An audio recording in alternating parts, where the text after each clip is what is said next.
Running low on groceries? Why not visit realvalueiga.com and experience our new online shopping platform? Place your order, then go out and enjoy your day to spend more time with friends and family.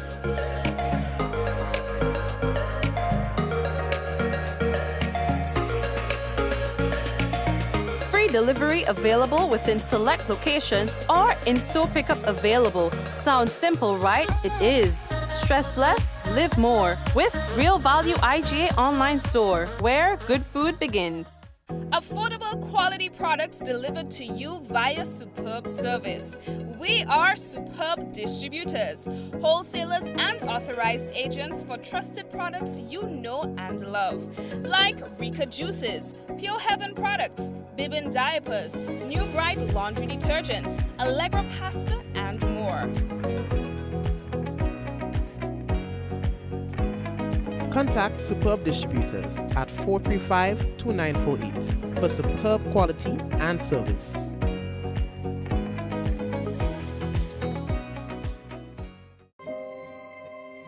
We got the call on our way home that something was wrong. When we got here, we saw that the entire house was engulfed in flames.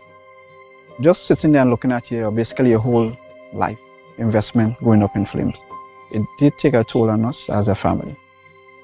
Once we decided to rebuild, the thought came up to use the Housing Authority of Grenada. After they sent in their quotation, which we thought was very, very reasonable, we decided to go with Housing Authority of Grenada. They were very helpful. They visited the site weekly. The staff was very professional. The contractor was very professional. They delivered our house on time. The quality of work was amazing. And as you can see today, we are not disappointed. I would definitely recommend Housing Authority of Grenada for all your construction needs. With their affordable costs, high level of customer service, guidance, and building expertise, they will help you as they help us.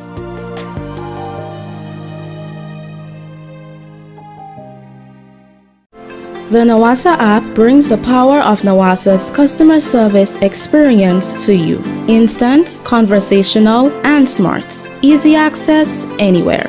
Get bill balance, transaction history for up to 6 months, report a fault, link to websites, view payment centers, contact information, push notifications, and multi-tenant accounts, all in a secure login platform. Like a self-service concierge app, mobile.nawasa.gd gets you the support you need much faster. Available on both Android and iOS platforms. mobile.nawasa.gd, your customer support companion. Nawasa, committed to meeting customers' needs. And of course, we would like to say welcome to everyone to tonight's program. And of course, my name is Mikey Hutchinson, and the pleasure is mine to be back with you for another day to talk to you about really what's making the news. So how we're going to do tonight is that we're going to have a segment that we are going to do just 3 very important stories that we need to tell you about today. It might be a little time sensitive. And then we're going to get into our special feature for tonight, which is a frustrated mother who tells her story about a depressing experience that she had dealing with the hospitals of Grenada. All right, we talked about the Princess Alice Hospital and, of course, the General Hospital. And we'll be telling you about that shortly. We'll be speaking with that mother who is going to tell us everything that she has to speak about on tonight's program. So, in terms of the news, passengers stranded at terminal, it continues to be a challenge. It continues to be an issue here in Grenada. We'll talk about that in a moment. One woman charged with causing harm to a minor. That has to do with an incident where a parent showed up at the school compound and striked a child. And of course, that was recorded and shared on social media. It got the attention of the police. They intervened, and so that woman has been charged. We'll talk to you more about that in a moment. And men appear in court charged with rape and robbery. We'll tell you more about that in a moment. We've got to let you know that the headlines was brought to you through the kind compliments of Courts Grenada Limited, Nawasa, the Housing Authority of Grenada, Real Value IGA Supermarket, Superb Distributors, of course, also Infinite Contractors. All right, and of course, all the other sponsors on the program. Would like to say thank you for being on board. We take a break, and when we come back, it could be, well, news and thing. We'll be back. If you have not yet done so, we'd like to encourage you to please go ahead and share the program.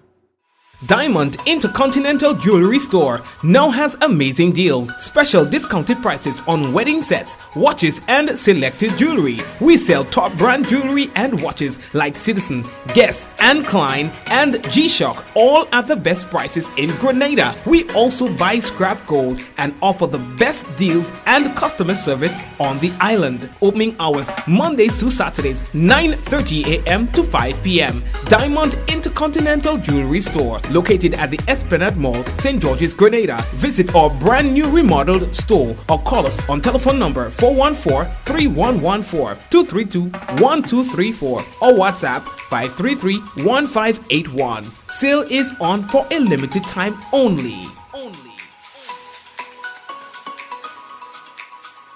Infinite Contractors and Machinery. We are your one-stop engineering and consultancy company with experience locally, regionally, and internationally. We provide excavation services and engineering consultancy, construction of residential and commercial structures, civil works such as drainage, retaining walls, roads, concrete patio services, paving services, concrete driveway services, remodeling and renovation, painting services, styling services, and so much more. Ask about our rental services of excavators, heavy equipment, metal formwork, and steel prop. Contact us today via telephone number 537-9675 or email infinitecontractors19@gmail.com. Gifts of love with trend, bringing love for you this year. Communion showing that we care. With gifts of love with trend. It's your Gifts of Love for Cheer 2.0. 'Tis the season for holly jolly days at the communal. It's all about sharing the warmth of the season with those you love, getting on this special loan, taking advantage of great interest rates with no principal payments until January 2023. Share the gift of love. Make it a merrier Christmas with the communal. Exciting prizes for members throughout the promotion. For we are your Santa this Christmas. Offer ends January 31st, 2023. Lending terms and conditions apply. All right, again, welcome to another program. Now, the issue of passengers traveling the number 6 Granite Chan route and being stranded at the terminal continues to be a concern. And according to the president of the Grenville Bus Association, Abraham Monroe, this is due to the increased number of trips following the COVID-19 pandemic. So, around the pandemic, things were tight. And what they are saying is that things has improved. And so they have a lot of trips, and sometimes by the time it's 6 and so, they become a little tired. And so that is why when people come to the bus terminal, they sometimes don't see, the amount of buses that they need to see, or even sometimes they don't see any at all. They're saying that maybe this is something that they need to look at, but he highlighted the reason for the scarcity in buses. During the day, some of us bus operators now, the amount of trips we make for the day, sometimes at that juncture you get tired, because as you know, the thing changed probably from July to now. The trips we make before, we're making more trips now. So apparently busmen feel like they had enough for the day, so they go home to take a rest.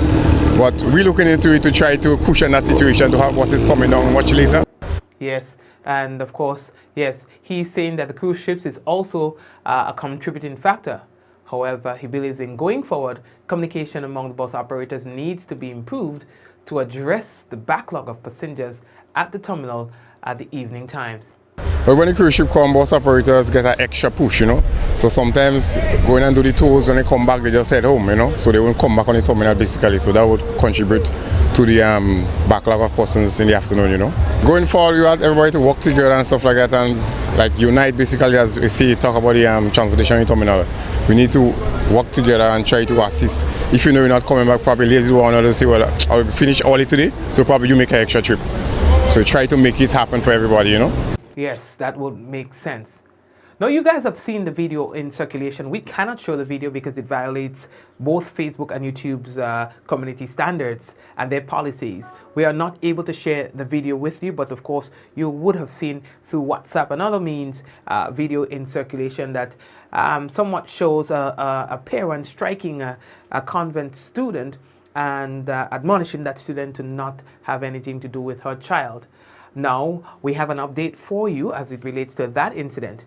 Now, Akeisha Roberts, who is a 31-year-old secretary of Mungate St. George, she was arrested and charged with the offense of causing harm following that incident at the school compound involving the student. Now, Ms. Roberts was placed on bail in the sum of $4,000 with one surety. She will appear at the St. George's Magistrates Court on Friday, 24th February 2023. In light of the recent incidents of violence and other unacceptable conduct in schools by parents, teachers, and students, the Royal Grenada Police Force appeals to the public to exercise calm and good judgment when dealing with conflicts. They say that they'd also like to remind the public that going onto school compounds for the purpose of confronting another person can amount to criminal offenses, and such behavior will be treated with utmost seriousness.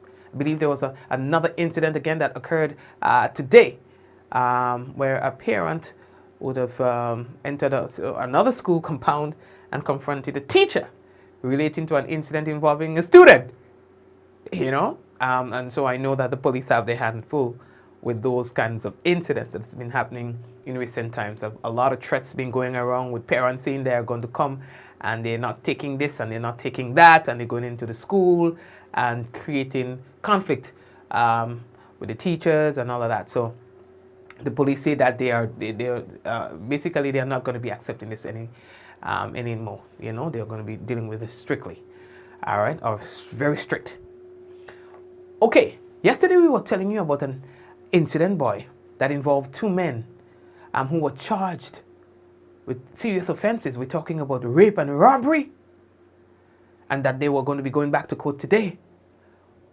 Charges were laid against 25-year-old Prince Harry.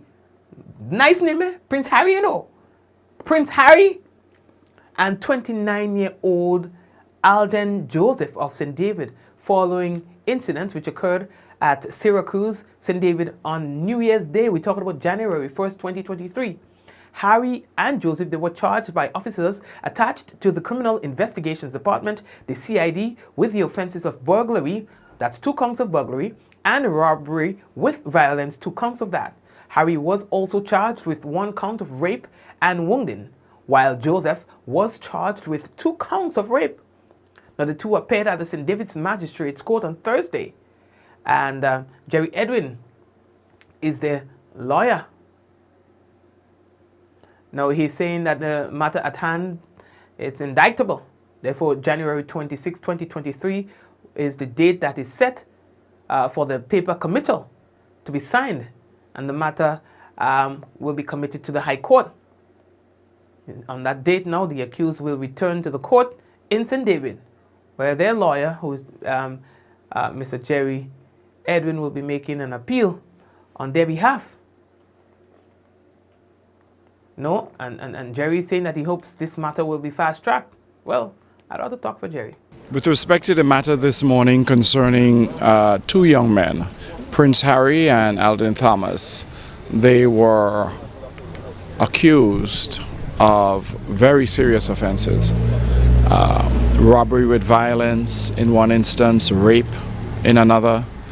They have made statements to the police, and in those statements they have effectively admitted their role in the matters. I will tell you, I do not anticipate that we'll have a trial in this matter based on the statements that were made by the 2 accused persons. There is nothing that could be said that is exculpatory, that is to absolve them of their role here. We know that drugs and alcohol were involved, but a woman was violated in the most horrendous way. And I have told them that my role here in representing them is to really make a plea in mitigation before the court. So I'm standing here as their lawyer, but I do not expect to mount any defense in this case, except to ask the court for mercy and justice to be married, so that this matter can quickly be resolved and the victim in this case find some way to bring closure. And let me tell you this is one of my favorite lawyers, Jerry. I admire his honesty. You know, he says it as it is. I like him a lot. Okay, so folks, we did tell you that we were going to have a special feature tonight. We'll need to transform our entire set. So we have had several complaints about treatment that patients have received from doctors, and to a lesser extent, nurses at some medical institutions. We recently spoke with a mother who expresses, and you will see in a moment, her frustration about the system and the trauma, the heartache, the stress that she was put through, trying to find answers relating to her son's illness, who she says suffers suffers with seizures. She tells the story of taking the child to see a doctor at the Princess Alice Hospital, and then that's when everything somewhat went downhill. Now, yes, let's change our set. She's from St. Andrew, and she wanted to tell her story. Now, this is not about bashing anyone. It is to bring awareness about what has been happening, because we know that there are many persons who can tell a similar story, even I, of less than satisfactory treatment received by doctors or so, or nurses, while just trying to find some sort of answers for a sick child. Let you know that this interview was solicited by the woman that you'll be hearing from, and we agreed, and so we'd like us to respect her position on the matter, respect if we disagree with some of the things that she says, that we would also respect her opinion. All right, so let me transition over into that interview. All right, and we want to welcome everyone to this program. As you can see, we have guests with us, and we will be discussing a very sensitive but important issue, one that we know has affected many persons before. And so, before we say too much, I would allow our guest tonight to explain exactly who she is. Hello, and welcome to our program. Hi, good evening, Mikey. Good evening, viewers. My name is Alana from Grenville, St. Andrews. Sometime last month, I took my son to the Princess Alice Hospital. It was a 4-day morning. He actually had a seizure.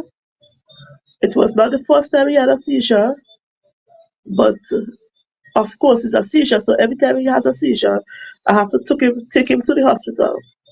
So at that morning, I took him to the hospital. On my arrival at the hospital, I knocked the casualty door. A nurse came out. I explained to her what was the situation. She then told me to come in the casualty. So I got inside, and she began to assess the baby and stuff. While she was doing that now, she did she put on the oxygen. She took some blood. She eventually put on the drips. She later made a phone call. Like she called the doctor and explained to the doctor that she has a baby there with seizure. But on the phone now, she may have gotten advice as to what medication to give the child. So when she got off the phone, she came with a syringe and she put some medication in the IV bag. A couple of minutes after, well, the three of us was in the room, but like she stepped away for a few minutes, so it was just me and the baby. He then started to have a slight temperature. Mary, I didn't bring him to the hospital for fever. I brought him to the hospital because he had a seizure attack. So I called her about 3 or 4 times. I didn't hear a response from her. So then I realized that she stepped out from the casualty for a minute. When she came back in, I told her, I said, baby having a temperature. She came, she checked, she put something on his fingers. She checked it, she went back on the phone. And I am assuming that she was on the phone with the doctor, but she was speaking, like in the medical terms. When she got off the phone, and she said, Mommy, doctor said you have to try to keep the oxygen in baby nose. Baby is not getting enough oxygen. I told her, okay, I'm trying. Because he was crying and stuff. After I did what she said, he started to vomit. Well, I'm calling it a vomit. So I tried to call her again, well, nurse, baby vomiting, but she was not there for a second time again. So it was just the 2 of us alone. When she came back in, I said to her, nurse, the baby vomited. So she came along with something to clean up the vomit and to watch it. When she looked at it, she told me it's not vomit, it's mucus. I said, okay. She went back on the phone, but she was talking in the medical thing, so I don't understand what she was saying to the doctor at the time. However, she later, a couple minutes passed, he started to speak like as if he was high. That's how I'm explaining it, right? So he started to speak as if he was high or something. Like he was speaking out of context. It was not making sense. Right. And this is a 3-year-old baby, right? A 3-year-old, yeah. Okay, go ahead. And all that, everything, the whole scenario, everything is enforced. Because he started to have seizures from the time he was like a year and so. And he never had a fever, he never had a temperature, he never vomited, he never speak out of context or anything. Then she went back on the phone again. I'm assuming that she was calling the doctor for about a 4th time. And she came off the phone and she was just like normal. She came, she spoke to me, she told me, you mustn't don't cry, you can't let baby see you crying or whatever. She just mama phone, she asked me, somebody gonna come for you? I told her yes. The person is coming from conference area. She said, okay, when the person gets here, let me know. When the person got to the hospital, they called me, they say they're outside by the ambulance area. So I then called her and said, nurse, my sister is here. So she came, she took off the thing on his hand. That's she the took IV? off the oxygen. Right, she took off the IV. She took off the oxygen. And she told me, if when you go home, baby have a temperature, give him some fever medication. So I told her, okay. And then she also told me, when I go home, make sure I call the hospital when the office is open, and call and ask them to directly call to the medical records department so I can get an appointment for him to see a pediatrician, in which I did as I was instructed by the nurse. But throughout the time that we was there, I didn't really check the time, but we went there 4 in the morning. I got back home about after 7. After 7, I got back home. And from the time I got there to the time I left, the child never seen a doctor. It was just myself, my son, and the nurse. When I got back home now, he started to tell me, Mom, my skin itching. But prior to all of that, he has little little eczema. So his skin is always dry. So it's not the first time, he will say his skin itching or anything. So I didn't really pay it any mind as to him saying his skin is itching. Right. That was the 8th of December, which was a Thursday. So from the 8th, he telling me his skin itching. Every time he said his skin itching, I'll just rub his skin. And that's the same day from taking him from the hospital after being treated. Yeah, that's a couple hours after. So Right. after that, we came back home now. So during the course of the day, he calm. He wasn't too well before the morning, so he wasn't like his normal self throughout the course of the day. He was just on the bed watching the phone, little cartoon and stuff. But ever so often, he would tell me, "Mommy, the skin itching." So that went on from the 8th, the 9th, which was the Friday. Because it was Christmas, like the following week, I left him home with my 12-year-old to run to St. George's to get some hair products. And as I got off the bus in the bus terminal, my cell phone rang. So I said the phone on her, it was her. She was like, "Mommy, Malachi have the fever and it's not going down." She gave him the medication, but instead of going down, like it was going up. So I told her, I said, "Okay, I just reached in town, but I'll come back up." So I just crossed back over the road, went back on in the bus terminal, took a number 6 bus, and come back up. When I came back home, I realized, well, the fever was like a little hotter. So I took a bowl with cold water and ice and a rag, and I put on a little olive oil to get the temperature to kind of go down a bit.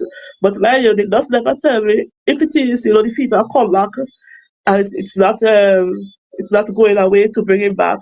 She just said if he have a temperature to give him fever medication, but she never say, if I find the fever not going, to bring him back to the hospital. So, in lifeline, I ain't really checking, but which I blame myself, and I blame myself too for not maybe bringing him back to the hospital in time. But at the same time, I'm not a medical practitioner, so it didn't come across my mind to take him back. At the same time, I was just giving him fever medication I had home, and I know like when you have children or anybody and they have fever, you give them an ice bath, which I did. And the fever, it went down a bit, and it was okay during Friday evening to Friday night. Saturday now, which was the 10th, he had the temperature, he had a fever the Saturday morning. Gave him some fever medication again. I also gave him the same ice bath, and I work from home, so I was basically walking. When I saw my daughter pass us, "Where you going?" She said she going to get to do the same thing she saw me doing Malachi. I said, "Okay." She said the fever not going on. So she passed when I'm sitting walking with a little container with ice, cold water, and the rag to go to do the same thing. Put it on the forehead, put it on the body. Then I hear her bawling, "Mommy, mommy, come, come, come. Mommy, mommy, Malachi's skin turning black." So I got up, and when I went to the room, I saw his whole body started to turn black, like as if blue black, like as if he dead. And piece of the skin on the air, it fell off. I don't know if I used the correct word to say well, it fell off, but the skin basically come out, and it was looking like as if he got a first-degree burn. So my client at the time, who I had here, she later tell me, she said, "Alana, I'll take you to the hospital." But at the same time, I started to cry, saying, "No, let me call my brother to get my brother or my sister to go with me, because I didn't want to inconvenience her, to go with me." But I didn't get you with my brother, neither my sister-in-law. So eventually, I ended up going to the hospital with my client. On arrival to the hospital, I knocked the casualty door. And nurse came out. She said, "How can I help you? How can I help you?" I told her what was the situation. She then tell me, "Hold on a while." I went and had a seat. He had other people there. I had a seat. Then she came back. She opened the door. She said, "Come inside." So when I went inside, it was me, the nurse, and a doctor. First time we don't have any contact or such with the doctor. So the doctor was like, Mommy, what's going on here now? I said, well, doctor, I'm not too sure, but I took my son to the hospital 4 morning on Thursday for a seizure, and I'm not too sure if it is the medication that he was given on Thursday morning that caused what's going on now.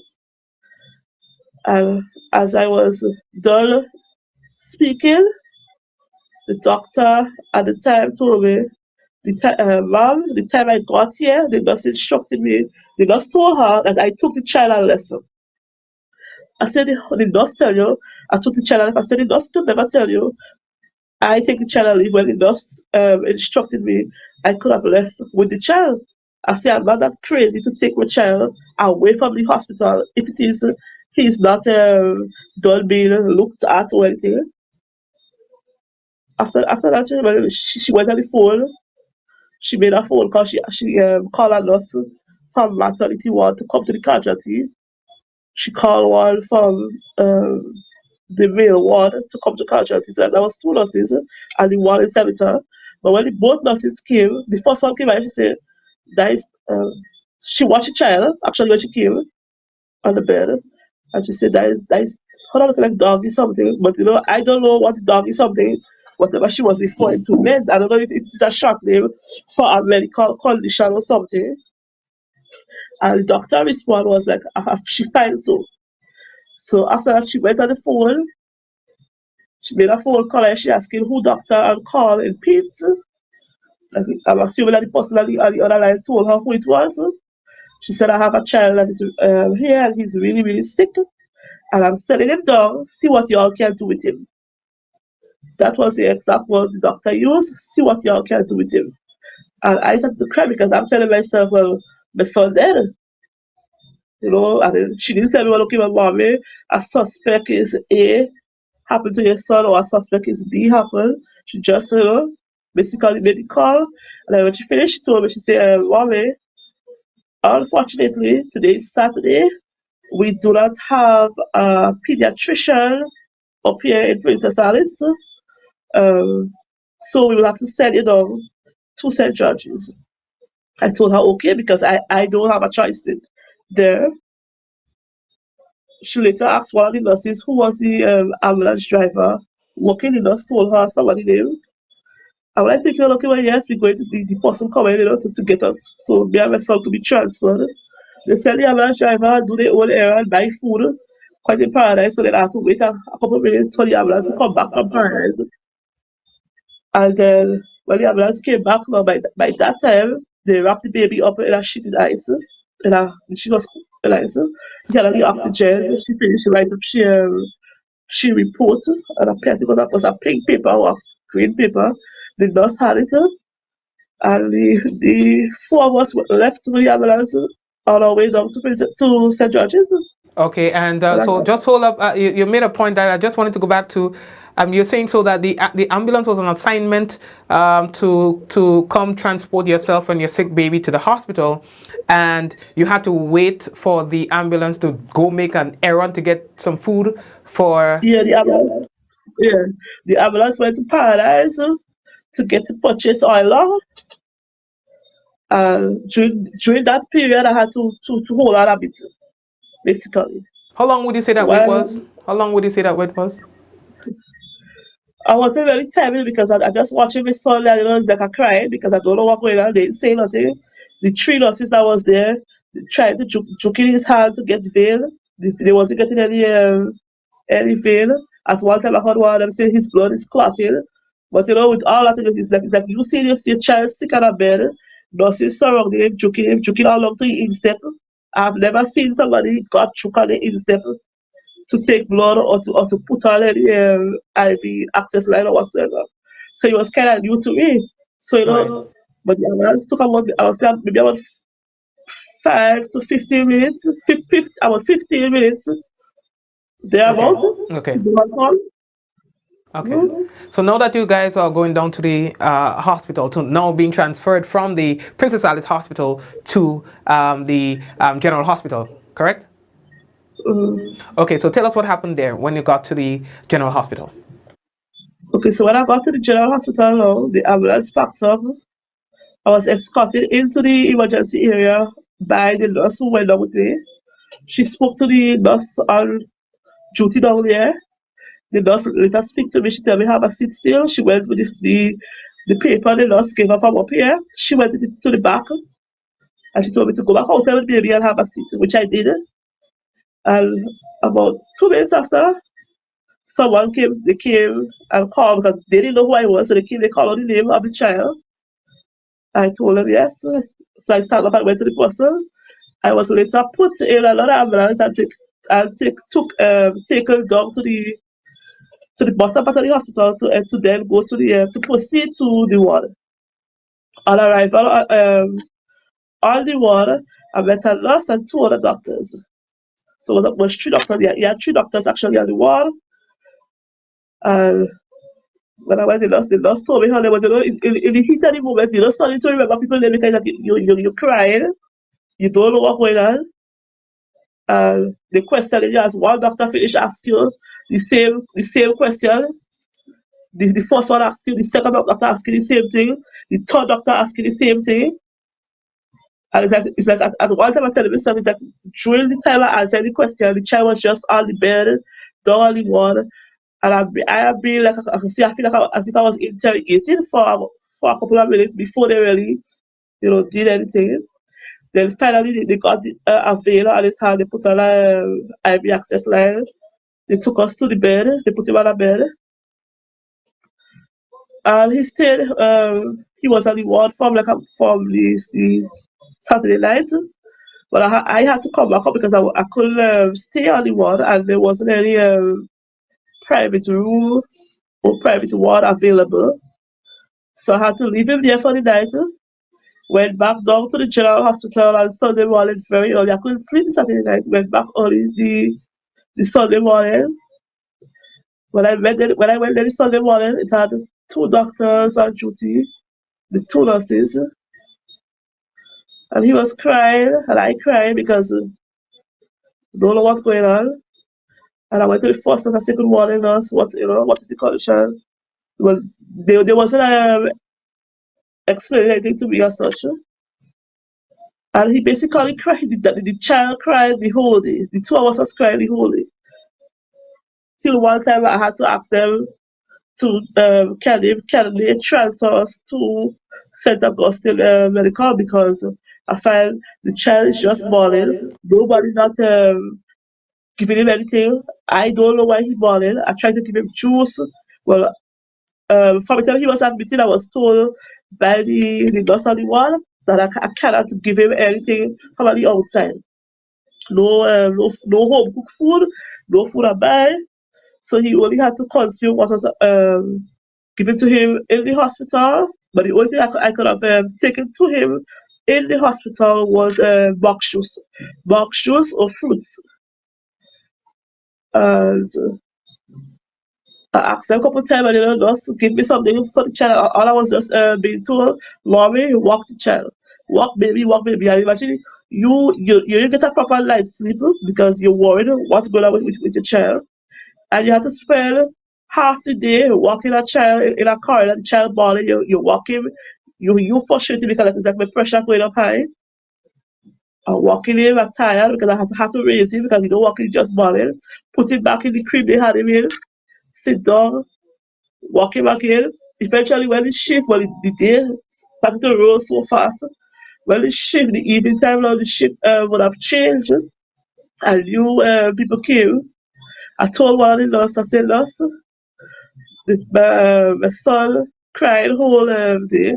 Could you kindly give him something to stop the crying? Because she herself heard him crying when she come in. And about 2 minutes after, she gave me she had a cup in her hand, one of the medicine cup. And she told me, mommy, come and help me hold baby to give him because just crying so that he wasn't like relaxing himself to take the medication. And I put him back in the crib and she has the medication in her hand in a cup, trying to put him put the medication in his mouth and I holding his mouth like this. So as I was like take my hands away from his mouth, the skin on both sides the skin just fall off. came off of my hand. So I started to cry. If you watch the pictures, you will see the skin come off, and he bawling furiously, just bawling. I can't control him. And when I started crying, she said, "Mommy, don't cry. Mommy, you cannot cry. This is part of baby condition." And I'm like, well, I cried and asking her, well, what condition? Because I'm there the whole day. Nobody come and tell me, "Mommy, baby have X, Y, or Z." Nobody tell me nothing. So I don't know what condition she speaking of. And when she realized I didn't know what condition she was speaking about, she later informed me that, well, the head doctors will speak to you in the morning. So that was the shift don't change for the day. So that evening time now, she said, well, then the head doctors will speak to you, and she just walk out. So it's like, so I'm in suspense now because then right there and then, the nurses know what's going on, what is the condition of the child. The doctors know what is the condition of the child, but nobody ain't come to me for the whole day that I'm on the ward. I didn't leave to say like I leave to go and get a lunch or anything. I was just there whole day. Right. And now you're basically telling me now I have to wait till in the morning now, which is Monday morning now. That would have been the 12th. I have to wait how much hours now to hear what is wrong with the child. But after that, one of the doctors who was there, she told me when I asked, but prior to that, when I asked to be taken to St. Augustine, she said, no, he have to get some tests done. Unfortunately, the hospital does not offer the test. So I said, well, okay, well, if the hospital not offering the test, we could go private and do it. She said they made arrangement. I don't know if what she said. So I'm guessing now. Well, the hospital would have made arrangement with a lab or a clinic somewhere in the Lagoon Road. So I was advised by the doctor now to how early can you get here? I said I can get to the hospital early, because I had to now pay now for the test to be done to know what is what. And by the time I got there, the Monday morning, test everything do, sit down there the whole day, whole day, the day come and done, and nobody didn't come and say, well, mommy, the test results come back, and this is the condition. So he's in the hospital now from Saturday evening, whole day Sunday, whole day Monday, not a word as to what is wrong. The Tuesday now, I'm there crying, and there's another patient, a mother who is there with her child, is who tell me, mommy, don't worry. Some doctors is coming to see my son. One of them is a head doctor. I'll show you who the person is, and you can speak to the person. I told her, okay. When the person come, the person they went straight to the head doctors came. They went straight to the other patient child.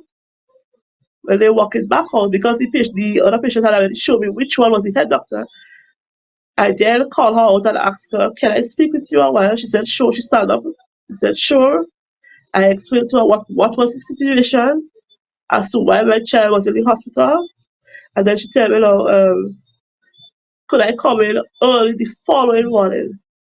And one of the doctors who was with her in the walkway, she pointed to the person and said, when you come tomorrow morning, you're going to be this doctor here and another doctor, and they will speak to you as to what is the condition of the baby.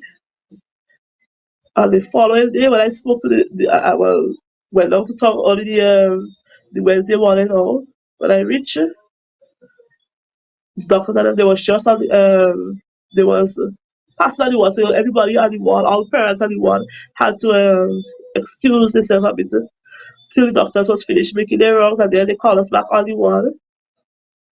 And then I tried to speak to the doctor as well, the two doctors who was speaking to me at the time as to what is the condition, what's going on with the baby. But up until that time, speaking to the two doctors, they never say, well, okay, baby was given medication A, medication B, and we suspect is the medication that caused it. They also never said to me, well, okay, this is the baby condition, which on the discharge paper they put the baby condition as Stephen Johnson syndrome. And I'm telling myself, if here it is, you have a concerned parent in the hospital so much days, whether it is your suspect or your know for a fact is the medication that causing it, but still, come out to the parents or the guardian and say, well, this is what we suspect is the cause for the child condition. Don't have the person in suspense. You have people coming there every day, whole day, and you're talking to them and they're walking out. At one time, I asked the day, I think it was Thursday, I asked a nurse to speak to a doctor that was sitting on the wall. I said, nurse, could you ask the doctor, tell her I want to speak to her a while, please? She said, sure. The nurse left where she was talking to me, went to the doctor, tell the doctor the patient mom wants to speak to her. And I'm sitting on the wall waiting for the doctor to come and see me. And instead, I just had to sit down and watch this said doctor pick up her bag, put on her shoulders, and when she walking on the wall, she telling the other nurse and the doctor, bye, see you guys tomorrow. She didn't even acknowledge the fact that a parent wanted to speak to her pertaining to their child. And I felt it was utter disrespect on all grounds. You can tell me a nurse asked, I don't think she forgets. She could never forget. In these 2 minutes, they just go to you and tell you someone want to speak to you and you're walking out. And then when I asked, I said, nurse, you didn't tell her I want to speak to her. The nurse said, yes, I told her. But she said everything, all the test results come back and everything is okay with baby. That in itself is a disrespect. Right. You don't walk with people so. Okay, and you had a similar, even if we go back as well, at the Princess Alice Hospital as well, when you attempted to at least a nurse was trying to get the attention of a doctor there, and the doctor said that probably they had to go for lunch or something like that and ignored your situation. Yes, I took him to Princess Alice sometime in May of last year. For same seizure, he was in the daycare at the time, and the daycare owner called me and tell me, Alana, Malachi just had a seizure, so can you come please? And I told her, sure, I'm coming now. So I left and proceeded to the daycare. On my arrival to the daycare, I met another parent who came to collect her child. The daycare owner already had my son in the vehicle because that parent, she was going in the hospital with the child and the daycare owner before I even got there. So eventually the daycare owner and myself and another parent went to Princess Alice. Knocked the casualty door, explained to them a baby having a seizure. We went in the casualty same time. The two nurses who was inside there, one is a sister. She began to assess the baby, and when she finished assessing, she tried to pick up the phone to make a call, and then the casualty door opened. And the same doctor in question, she walked in, and then the nurse was like, I was just about to call you, doc. I have a trio here, baby here, with seizures. And the doctor response was at the time, she's going to have lunch. And she picked up a bowl with food, and she walked out the casualty. She never saw the child. The second nurse who was in the room at the time tried to tell her, doc, the baby was here on the ward. Baby was in hospital on the ward already for the same seizure. So that the other nurse basically tried to tell her, well, the child is accustomed having a seizure. But at least even if you're going to have lunch, I'm not saying you cannot eat lunch. That only transfer like around after 2 in the evening. She's human. I expect her to get hungry some point in time during the course of the day. But at the same time, even if you're going to have lunch, she could have at least instructed him or just take a minute to say, well, okay, well, nurse, give him X, just watch him at the bed and say, well, give him this, nothing at all. She just walk out. Okay. And then I had to basically take my phone, call his godmother to be able to get a vehicle to come pick me up from the hospital to take him to a private doctor. Okay, was that the only doctor who was at the hospital at that time? Yes. Okay. Okay, so you have told us your story. You said in our initial conversation that it was really hard for you to see your child, and I want you to explain that from the perspective of a parent, having a child sick for so many days in the care of the general hospital and not being told exactly what was going on, what they're treating your child for. So explain that. How did that scenario make you as a parent feel? Mikey, I think for any parent, it is a parent's worst nightmare. One, being the fact that you have to leave your child in the evening time because when 6 o'clock the bell ring, visiting time at the ward is up. So you have a nightmare where you have to now leave your child to go home because you cannot stay. Even if you're off, you're asking to get a private room. There isn't any private room, private rooms, neither private ward available in the hospital. So and then I had asked to if I can sleep on a chair in the ward, and I was told no, you cannot sleep here.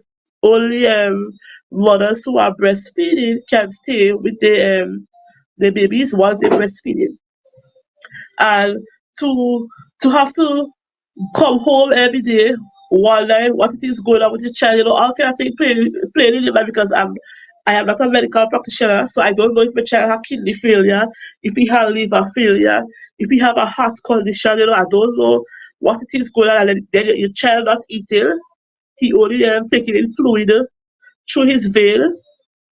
And like when I go to the hospital on a daily basis, I will try to give him juice. And to see a child crying. At one time I had to tell her, nurse, I said, nurse, I feel like just taking my child because at that time I was in the ward has a little patio just overlooking the sea. And I told one nurse, I said, nurse, I feel like just taking my son and just throw myself in the sea. That is how bad it was. You felt like you could have committed suicide and as well with your child? Mm-hmm. Because it's frustrating to know I'm living all the way in St. Andrews. My son is all the way in St. George's in the hospital. He's 3 years old. He doesn't have a cell phone.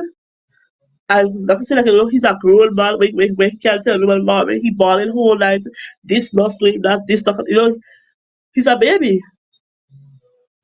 And so it's like that is any parent's worst nightmare, leaving your young child for a whole week in a hospital, and you have to come home every day. You not knowing what exactly taking place in your absence.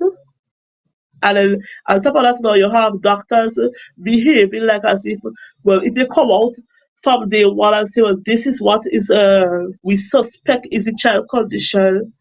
Like, if you tell the parent, doesn't matter if the parent might be, well, I tell myself, they basically figure, the parent are educated or something. I can understand you suspect something wrong with that child.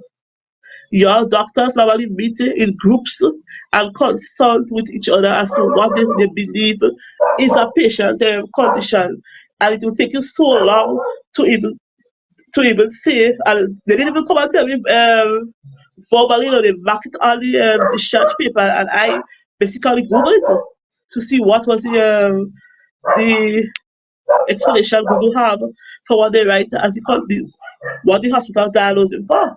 So you're saying, let's be sure about it. You're saying that during all of this, no one sat you down and said, Mommy, we are treating your child, or we have treated your child for X or Z condition.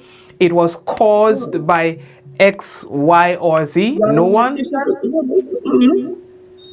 Even when I asking questions, the one I spoke to two doctors, I think that was the Wednesday, and he basically tell me everything is okay. I said, well, on the first day, I saw that they took some blood, they put it in a bottle. He tell me, well, that's a blood culture. I said, so the results of that one come back and see it. He tell me, no, this normally take a few days to come back. But nobody come back and say, okay, mommy, the blood culture come back, and this is what the results say. This is what I find it's like, I don't understand you. You don't treat people in that kind of manner. Doesn't matter the circumstances. Even if you figure out, okay, well, if I tell you, the child condition, maybe financially, you might look as if you cannot have it. Still tell the patient what is wrong. You don't beat around people before you could tell them what is wrong. And then here it is now, the child discharged from hospital, and it's like, as a mother, need to know exactly, okay, you give him this seizure medicine. He was given, if it's 10 mils or 5 mils or 1 mil of Desitin or Diatin or whatever the seizure medication, and this is what caused the side effects. So that I know the next time he has a seizure attack, I take him back to Princess Alice, which is the closest hospital to me. I tell the doctor who is there at the present time, my son cannot take this medication. Right. He should at least, they should at least, inform me, maybe back to the paper, so that I could have it in my purse. He goes to preschool, I could put it in the school and say, okay, if at all he having a seizure attack or he have a seizure attack in the school, and the school has to take him to the hospital, you then to advise them, do not give him this medication. Right. So and here you are saying that nobody told you anything explicitly, so you only because you would have Googled what you would have seen on the document that you're able to say what you're saying. But if you are not that inclined and your child was to get sick again, what you're saying is that you can have a reoccurrence of what happened because nobody said to you this is what happened, and so you need to avoid him having taking that medication the next time he has seizures or so. Nobody said that to you. Because like, the thing about it now is like, I'm wondering here now, as I tell you before, this is not the first time he had a seizure attack, right? He had a seizure attack in the past where I had to take him to the hospital, and to get medication, he even was warded at the Princess Alice Hospital for seizures. But as a mother now, I'm like boxing my brain now, trying to figure out. He had a seizure attack before, numerous seizure attack before. He was even warded at the hospital for seizure for over a week. And if it was the same medication at that time, he didn't have. Yes, so I'm asking myself now, was it the same medication Right.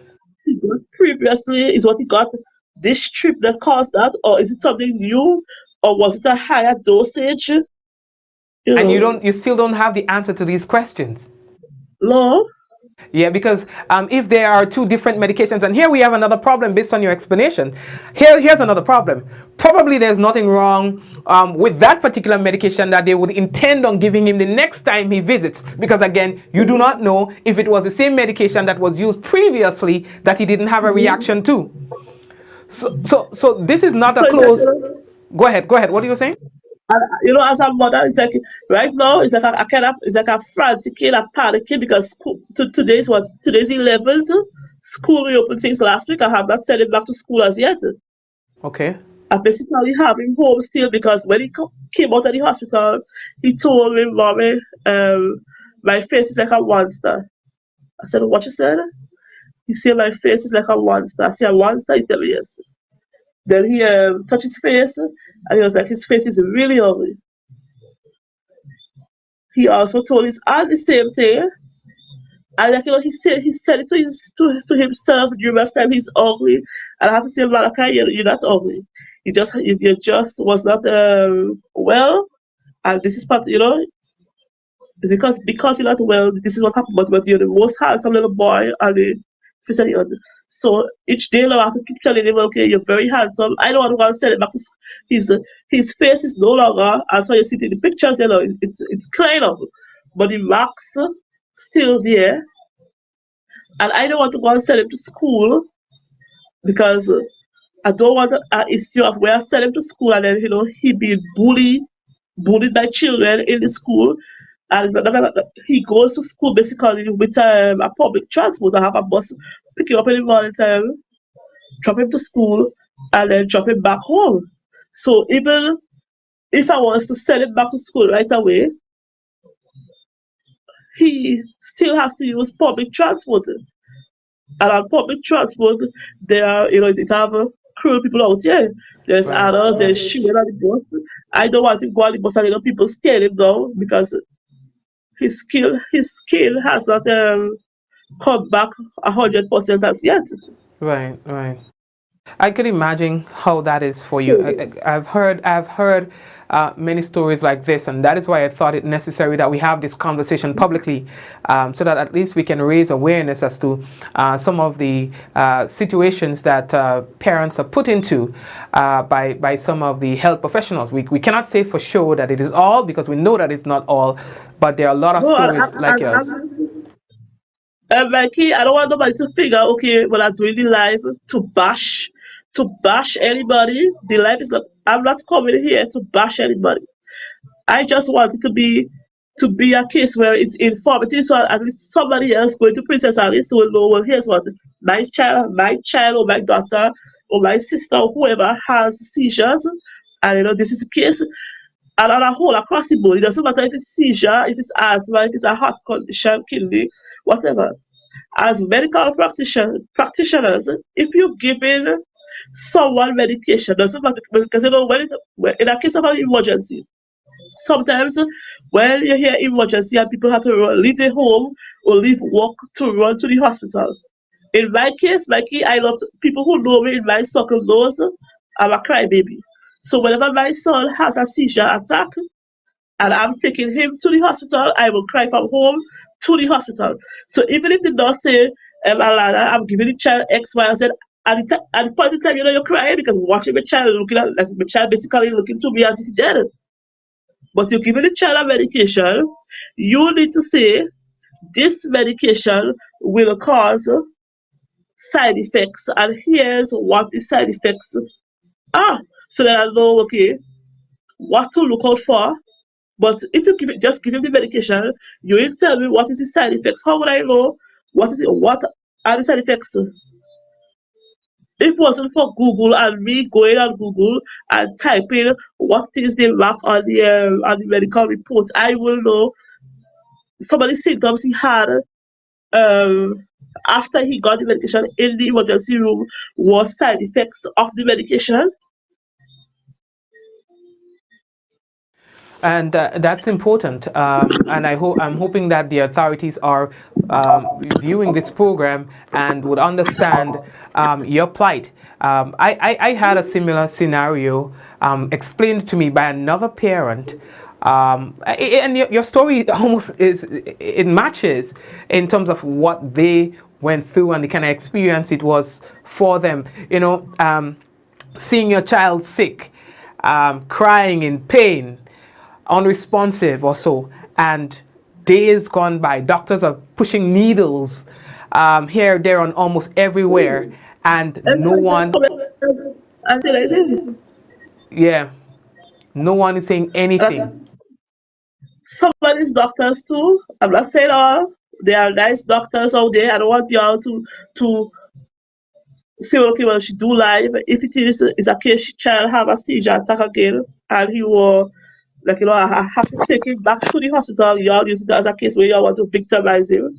I'm not doing the live to get any backlash or anything, but it's basically just to inform other people. And it is a lot of people going through had the same experience in the past, Mikey, or even going through it now, and some just scared to make people know what they've been through or what they're going through at the current time. Because at the current time, when it's happening, it's like, you're not thinking straight. All you're focusing on is you just pray to God. You wake up in the morning to be able to just go to the hospital, see your loved one, and while you're there, it's like doctors, so many doctors are the one. It's like, yes, I understand you guys have a hectic time. I know there are unruly patients. I'm not saying they are not unruly patients, but some of y'all do like as if patients and patients relative don't exist. Even on the ward, doctors will be on the ward and patients, as a relative. Because I had experience in the past where my dad was even sick, and it's like you're going to the hospital, you're speaking to the doctor, and it's like I think it's something that the ministry need to really look into. Because if you know, or you know for a fact this is the condition of a patient, you inform the relative. It doesn't matter what. It's hard taking heartbreaking news, but you inform the relative what is the condition. And I think most of this 90% of the doctors, they love to string the relative along. It's like they just have you in a wonderland. They will say, do this test, that test. And it's like, it's as I tell you, okay, mommy, we have to go and do this test. Well, at the point in time, your loved one sick, so you don't care if the test is $10,000. You don't care if it's $1,500. As they say, okay, your child or your parent or whoever have a test to be done, and they hand you the paper. The first thing in your mind is to clean your account to go do the test, because in most of the cases, the tests are not done in the hospital. You have to go do it on the outside. Right. We have heard your story. What would you like happen, based on your experience that you've had, if you had the eyes and ears of the authorities, and I'm sure that they're viewing this program? What would you say to them as well? What I will say to them is to try to do something about Princess Alice Hospital. I don't know if it's a case where the doctors are being overworked, because as I tell you before, I had the experience of taking my son there. My son lied down on the casualty bed, and the same doctor in question basically refused to attend to the child, all because she was hungry and she needed to eat, which I understand you have to eat. But the thing is the principle in which the doctor did it.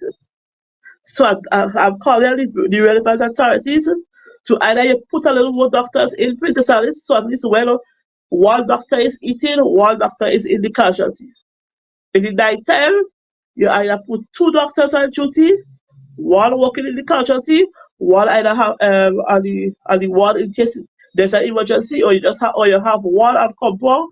Even if you have one in the casualty, you have another one somewhere on the compound, just resting, so that when the one in the casualty ready to rest, there is another doctor available to come in the casualty. Because as I tell you, my child was in the casualty and no, the doctor did not show up, not at all. I'm not blaming the nurse, neither am I blaming the doctor, and it's not a yesterday problem. It's something that has been happening over the years.